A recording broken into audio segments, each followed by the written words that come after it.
puntland waa nabad weeye waa degantahay wax shida wax shaqaqaa ka jiraan ma jiraan dalku dhan kasta markii laga eego anaga niyadayadu waa wanaagsan tahay waxaan rajaynaynaa dhibta kaliya oo ka jirta waxa weeye waa abaarta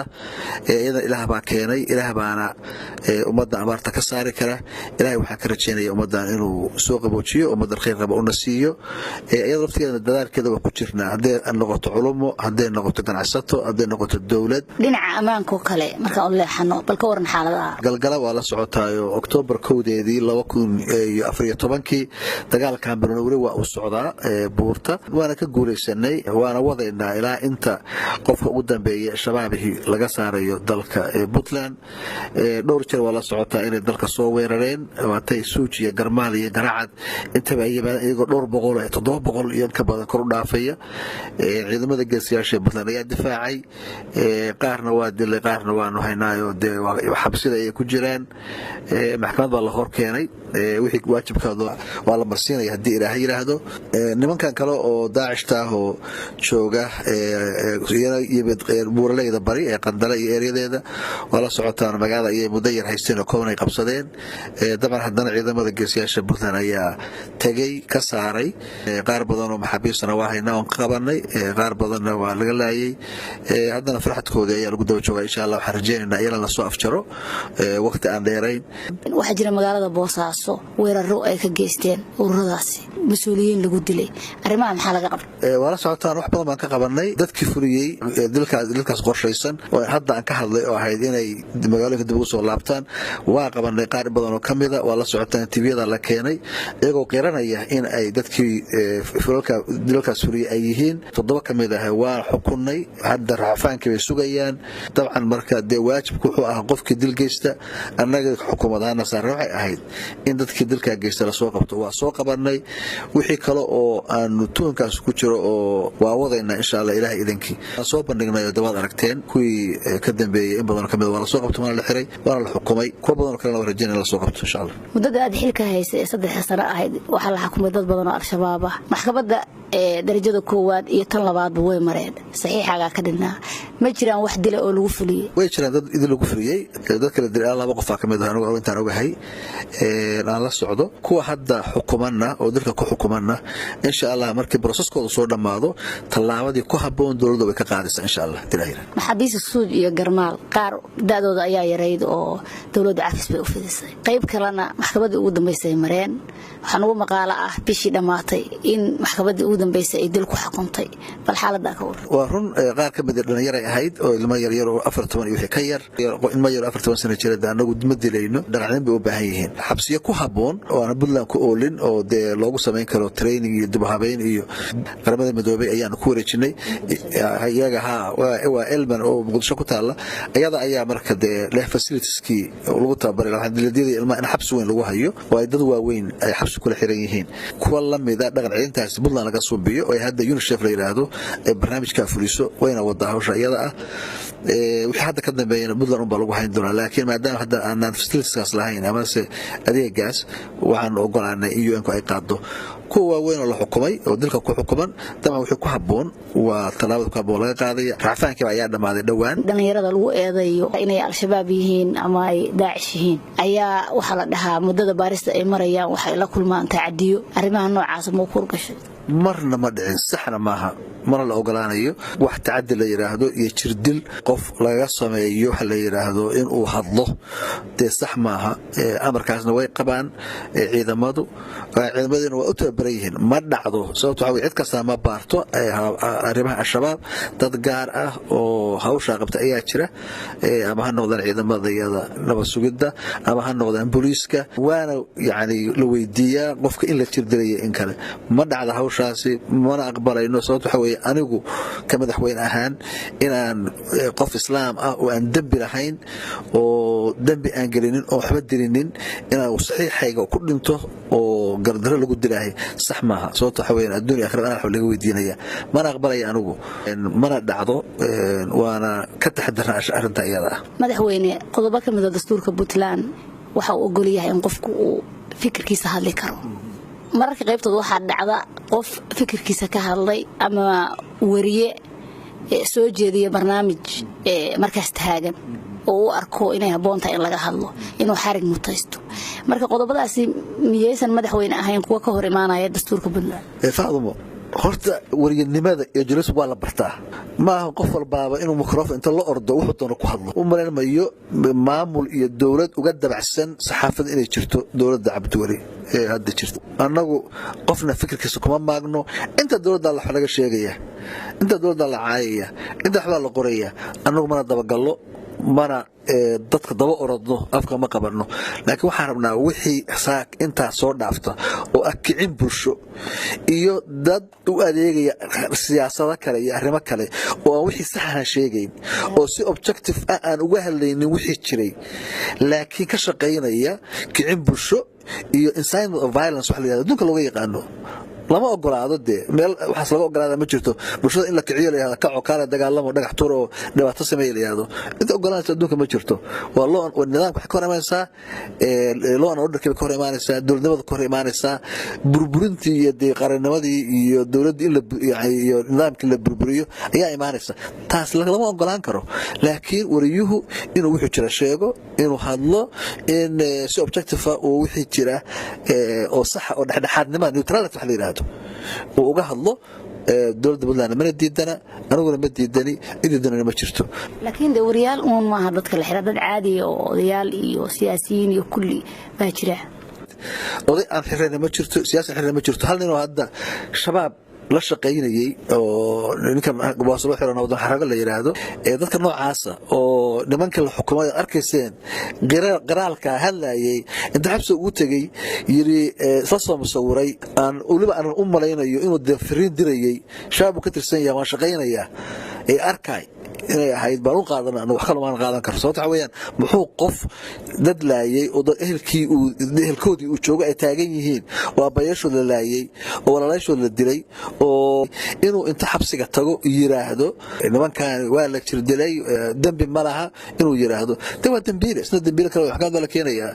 sharcigan la waafajinaya dadku dad xor weeye waxbay saxayaan waxbay noo sheegayaan si toosna waa igu sheegaan si dadna waa igu sheegaan mana dabagallo siyaasad xirnaa ma jirto ku shalay halkan joogay oo 20 bilood mushaarka aan bixinin ba idaacadaha ka hadlayay cid daba gashay ma aragteen oo wax ka sheegtay madaxweyne waxa tahay aqoon-yahan waxa tahay madaxweyne ugu da'da yaraa ee qabta xilka Puntland mudadii lagu doortay sida farmaajo oo kale dadku ku soo dhaweeyeen marka 3 sano maxaa ku qabsoomay runtan waxa isleeyahay waxa laga yaabaa in wax badan aan qabanay inaan la sheegin in media aysan aad u soo galinin dabcan waxa weeye anigu niyad samee aan la imid waxaan isleeyahay markii niyad samee dadaan isku darana intaas wixii kala awood Ilaahay ku xiran tahay laakiin wax badan ma noo qabsoomay waxaan wax badan ka bedelay wajiga Puntland ay leedahay kaabayaasha dhaqaalaha iyo anigu xoog saaray jidad ha noqoto goromad gaarad ha noqoto dekad ha noqoto biyaha ha noqoto hay'adihii iyo haykalkii dawladnimo institutionska dawliga ha noqoto dhismayaal ha noqoto magaalada Boosaaso maanta aan joogno intaan imid 12 jid baan ka sameynaa 3 sano aan joogay waxay ahayd marka goromadii baa socda oo rajeynayna kii garow hadda Boosaaso waa dhamaaday garow waa gabagabo qalqacyo waa bilaaban doona mashaariic aan u dalbanay buuhood iyo baran iyana oo rajeynayna oo mashaariicda qaarkood dawladda Sacuudiga dawladda federaalka codsatay ay noogu jiraan jidadkii baan wadnaa kii qalqacyo garow u dhaxeeyay daahir ceer gaabo ayaa meel fiican maraya kii wadaagsan kii area garow oo iyana aan rabno inaan bilowno dhawaan kii aan dhagax dhignay hadda oo Bandarbeyle iyo Qardho mid hadda aan daraasadiisa sameynayno African Development Bankna aan ugu bandhiganay oo jidka qandala iyo u dhaxeeya iyo Boosaaso waxaasoo dhan waxa weeye waxaan rabaa anigu meesha isbedel baan rabaa wadanka hadii aan la helinin isbedel kaabayaal dhaqaale xoog ayaan saaraya inta waqtiga ka hartay insha Allah waan rajeynaya isbedel badan intaas aan ka sameeyno waxaan isbedel ka soo binay haykalka dawladnimo institutionska dawliga inta dhisme inta aan joogay aanu dhisnay oo wasaaradood ama hay'adood dadku marka garow jooga markhaatiga ka yihiin waana tagi karaan oo wax la taaban karo oo leeyahay 1 iyo 2 3 4 iyo 5 weeye waxaan ka koobi karnaa maaha waxaan dacnay inaan isbedel ku sameeyno reformka shaqaalaha ciidamada hadda barnaamijkii FMIS la oran jiray Financial Management Information Systems ayaa hadda la socotaan yani oo weligood aan ka hirgelin Puntland ayaanu ka hirgelinay in budgetka lagu dhaqmo in qarashka baxaya uu yahay mid sharciga waafaqsan waana hirgal sanadkan oo bilowgiisa wala socotaan oo adeeg badan baan kala kulanay bulshada uma baranin madaxweyne sanadkii tagay 2016 waxaad si furan ula xisaabtantay wasaaradahaaga dadkana waa la wadaagtay laakiin si furan ulama aadan wadaagin wixii ka soo baxay musuqmaasuq sanadkana lama xisaabtamin su'aasha kale rabo inaan ku raaciyo waxa jira guux ah isbedel inaad ku sameyso golaha xukuumadda dadka in la xisaabtamo oo bulshada la hor keeno oo ay ayagu hadlaan waxa la qabtay wasaaraddu qabatay waxa u qabsoomay waxa u qabsoomin waxa qorshahoodu ya sanadka soo socda hadda waxay ahayd bishan la soo dhaafay February 26 ay dhacdo intii ay u baaqato waxa way hawlaha u jooga Boosaaso garowe ahaydna ka dhacdo barnaamijkaasu maadaama laanay madaxweynaha halkan aan joognay arintaas ma hirgelin ma suurtagelin laakiin waa rajaynaynaa arintaas ku saabsan isbedelku dawligaahi mid suuqa laga sameeyo maaha ya makhaayadaha dadka iyagu jecel yihiin dayaga jecel laakiin dawladdu waqtiga ku haboon iyo talaabada ku haboon isbedelka ku haboon waqtiga ay qaadaysaa marka su'aashaas aan kama jawaabi karo oo ahde waxa la rabaa waxa la damacsan yahay waxaas warka suuqa weeye markay soo baxdaan arkayna kalluumaysatada waxay ka cabanayaan maraakiib waaweyn aan la sheegay in Puntland siisay ogolaansho kamana iibsadaan kalluumaysatada habkay u kalluumaysanayaan waa casri marka maxaa faa'iido inoo ku jira kalluumaysatadan cabanaysana sad u aragtaa cabashadooda waa maasantahay walaashay horta kalluumaysiga waxa rabnaa anagu badda Puntland lagama kalluumaysan karo lama oran waxa la yiri badda Puntland waxa loo ka kalluumaysan karaa si sharci ah waxaan diidana waxa weeye kalluumaysi sharci darro ah oo dhibaato u keenaya badeena xaalufinaya isticmaalaya qalab aan la ogolayn waxa la yiri maxaa maraakiibta bas loo keenay waxa loo keenay dadku inay arkaan transparency waxa la yiraahdo ana waxa qarin anagu waa la keenaya waa la arkaya waa la fuulaya tarifadii baarlamaanku gooyay oo sharciga ahayd ayay bixinayaan waxa aan diidanahay maaha kalluumaysi sharciga waxaan u tagayo oo meel badka waxay ahayd in badeena aan u helo maalgashi marka dadkan qaylinaya oo leh oroga in badan ka mid yihiin inay tahay kuwii ahaa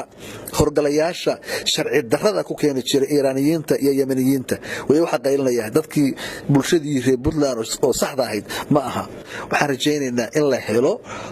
maalgashi khayraadka dabiiciga oo warshado boroseska kalluunka sameeya way imaan doonaan waana arki doontaan waqti aan dheerayn wasaaradda kalluumaysiga kullee wixii macluumaad oo dheeraad ay siinaysaa in shabakadaha qaarkood in inspectors la saaro maraakiibta eega waxa sharciga lagu siiyay xaashada ugu qoran iyo waxa ay guranayaan wax isla inay yihiin marka waxaan ka hadlaynaa waxa weeye war dalka laga ilaaliyo xaalufka iyo jariifka iyo maraakiibta sharci darrada ah laakiin dabcinuhu ma aha in kalluunku iska yaalee la kalluunka hatta waqti leeyahay waa dhimanaya soo moogin ya marka waxa weeye kalluunka in si sharci loo kalluumaysto dawladuna og tahay tarifadii baarlamaanku dejiyo sharciga hay'adda la qaado horgalayaal iyo dad tuugaahina iyo maraakiib iyo dooma ay wataana aysan khayraadkeena guranin dawladda cashuur bay qaadaa waliba waxa la sheegaa inaad cashuuraha bariga iyo kuwa kaleba aad si hagaagsan u fariisiseen haddana waxa dhacda in wasaaradaha qaybtooda ama ciidamadu ay mushaharka waayaan maxaa sababay arinta hal waan ku sheegayaa miisaaniyadda Puntland waxay ku dhisan tahay cashuuraha bariga xoolo yar ka soo gala dawladda kharashaad aan lagu talagelin marka qaarkood ay gashaa waxa aan dagaal galayno oo galgala iyo qandala iyo garaacad iyo suuj iyo garmaal iyo galkacyo waxa kharash baxaya waxa xasaas socota waxa shidaal waxa la yiraahdo bay'atir waxa soo dhan wax dawlad ku tala gashan ma oo wax yimaada marka qaarkood imaanaya waxa weeye annaga muhiimadda koowaad waxaan siinaa ciidamo miisaaniyadda 120 ciidan bay ku baxdaa way hadli karaan midna wasaaradda qaarkood oo kale mushaarku ka daaho laakiin ciidanka aan wax isku daynaa in ay mushaarkooda helaan wali waqtigooda ku helaan inta badan marka arinta laftigeeda marka buumuris baa ka jira oo sax maaha ciidanka ma inaan mushaar baan siinaa badidood qaarkood inta de shaqeynayso tirada badan oo buuraha iyo meel basaaran waxaanu siinaa mushaar waxaanu siinaa gunno waxaanu siinaa raashin waxaanu siinaa dry food hadana xog baxa waxa kale kharasha oo dhiba oo joogta adduunka deficit waa jira mararka qaarkood dawladdu dakhligeeda iyo kharashkeedu isma lahaan karo oo dadaal inta tabartaya ah haddana barnaamijka hadda aan kuu sheegay ayaa dowladda ka hirgalay ifmiska la yiraahdo in budgetka lagu socdo in dadkuna ay mushaarkooda si joogto ah oo waqtigeeda ay helaan Soomaaliya waxa ka dhalatay dowlad cusub mararka qaybtooda waxa imaan jiray khilaaf Puntland iyo dowladda federaalka marka maxaad ka filanaysaa raja intee leeg bad xiriirkaas inuu wanaagsanaado waa soo dhaweynaa Puntland mar walba niyad wanaag ku soo dhaweysaa dowladda Soomaaliyeed sababtoo ah waxay raadinaysaa waxay wax badan u hurtay Puntland oo ciidan iyo calaf iyo xoog iyo dhaqaalaba ku bixisay in dowladnimada Soomaaliyeed la helo wiilashii Garowe ka tagay ayaa xamar tagay oo calanka geeyay Muqdisho ka taagay Garowe 2 iyo galqaxi agreement iyo waxaas oo dhan waxay ahayd dowladnimo la raadinayay ahayd waxaan rabnaa marka hadda dowladda cusub dhalatay walaalkii Maxamed Cabdullaahi Farmaajo oo madaxda ka yahay wanaag badan ma ka rajaynaynaa niyad samaan ku soo dhaweynay nin aan si gaar ah saaxiib u nahay weeye wala socotaan waa wada shaqeynay in badan ma wada shaqeynay iyo Xasan Khayre ra'iisul wasaaraha cusub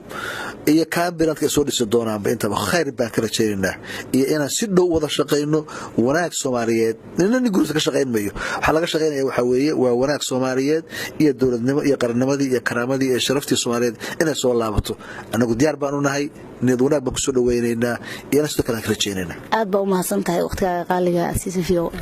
waa mahadsantahay faado waa ku faraxsanahay waraysi